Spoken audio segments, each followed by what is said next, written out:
The following segment is sponsored by Eastern Title and Settlement and the Mortgage Link.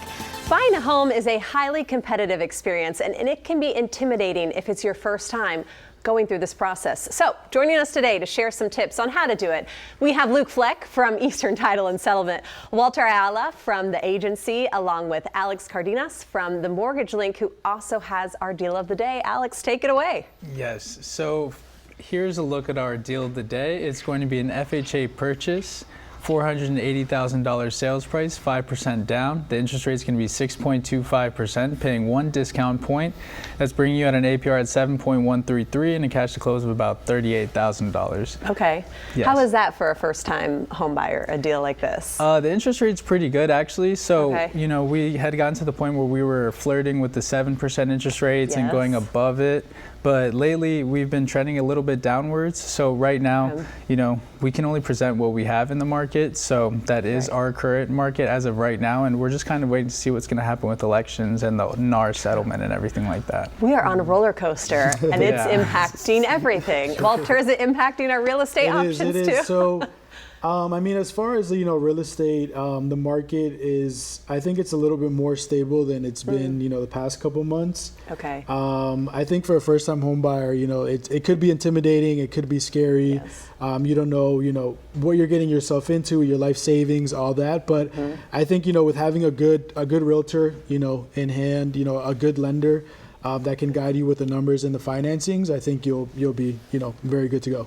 Are you still going into finding a house and getting in this really highly competitive bidding war? Is that still happening? Yes, it is. It's still Okay. happening. It's pretty competitive, but like I said, I think as long as you have the perfect realtor for you, the one that's, you know, honest and guiding you through every step, and a good lender that can help you with the finances, I think you'll be able to get pretty competitive. And then there's a lot of ways to make your offer strong, even as a first-time home buyer in this competitive market. There's a lot of contingencies that you can play around with and things that can be more favorable to the seller when it comes to, you know, competing with 10 other people. That's the hard part. It's like you and everybody else. Luke, you know this well.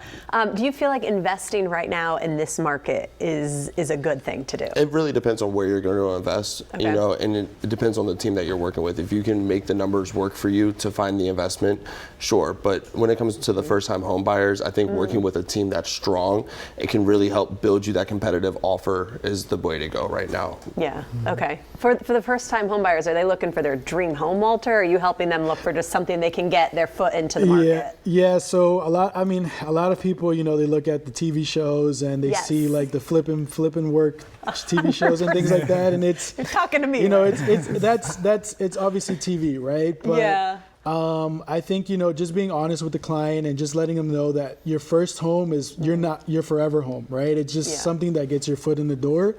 You know, so maybe kind of take out, you know, the dream kitchen, you know, maybe you want the dream backyard, but kind of have to, you know, take out some of your dream things to find, you know, kind of get yourself in the door.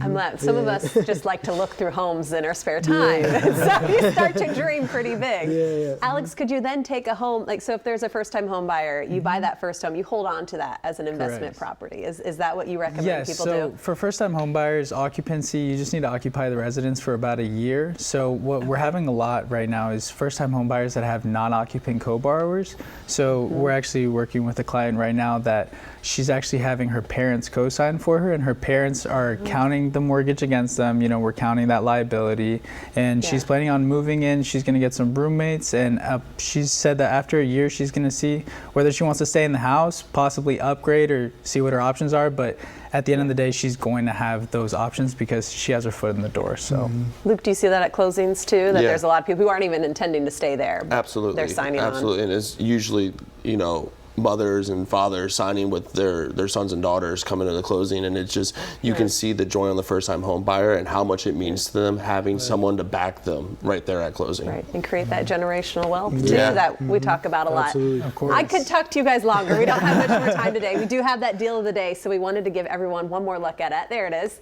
For more information, the number to call is 833-MTG-LINK, or you can visit themortgagelink.com. And also be sure to follow the Real Estate Top Performers on YouTube to get more advice on buying and selling a home in today's market.